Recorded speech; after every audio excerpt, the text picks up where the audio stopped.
আমরা কমিউনিটি টিভিও দেখতে পাবো। কেমন হবে সেই টিভির চেহারা? চলুন দেখে আসি সেরকম একটি কমিউনিটি টিভি, বরিশাল টিভির কার্যক্রম। এখন বাজার সদাই দিন দিন বাড়তেই আছে। বাজারের জিনিসপত্রের দাম সদাইপাতি কিনা মানুষের মাথা দিয়ে ধুলা উঠে যাইতে আছে। সয়াবিন তেলের দাম 3 টাকা বাড়ছে লিটারে। আসুক্কা পোলার চালের দাম কেজিতে 20 টাকা বাড়ছে। সিঙ্গুর মাছ, ভেটকি মাছের দাম কিছুটা কমলেও মুরহার দাম বাড়ছে কেজিতে 5 টাকা। আর এইয়া লইয়া সাধারণ মানুষের মধ্যে ক্ষোভ বিরাজ করতে আছে। বাজার ঘোরাঘুরি কইরা রিপোর্ট করছে মিজান সবুজ। শেরশার আমলে বলে টাহায় 8 মণ চাল পাওয়া যাইতো, আর বরিশাল চক বাজারে মোটা চাউলের কেজি 40 টাকা।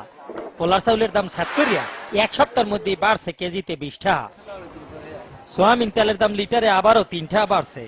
এখন তো শীত শেষ হয়ে গেছে, এই লিগে সবজির বাজার একটু চেতা। যে কদু 2 সপ্তাহ আগে 20 টাকায় মানুষে কিনছে, এখন হইয়া 40 টাকায় বিয়ায়। লাল হাক, কদু হাগের দাম আগের না নিয়ে আছে। আইসেন কমেতুন টিভি এই যে দেখায় এই বাজারটা দেখছেন আপনারা, বুঝছেন? এই যে হাক না ডেড়া, এই যে দেখেন মুই কিনছি একখান লাউ কদ্দু, এই যে দাম 30 টা, আগে ছিল 3 টা 5 টা 10 টা। এখন এই যে খাই ডাইল দিয়া, বুঝছেন? আর এই যে আন্ডা এই হইলো 35 টা আলি, বুঝছেন? এই তো খাই না মোরা দেহি। আপনারা যা অর্থে আছেন দেশে তলাইছেন, আমরাও লোক এরকম কথা না, টিভি দেয়া তলাইছেন। ঢাকার নাহান আন্ডার দাম বরিশালে না বাড়লেও আলি হইছে 35 টাকা।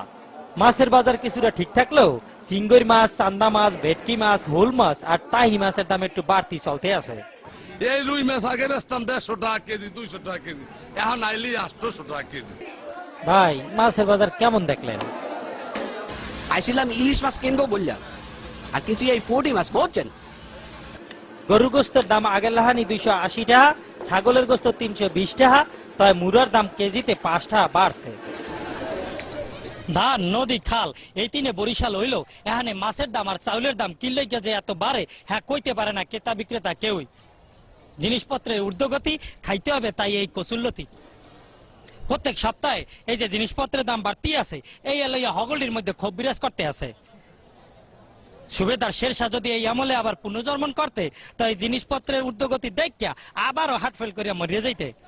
বাজারের এই দুর্দশা থেকে বাঁচতে চায় বরিশালবাসী। মিজান সবুজ,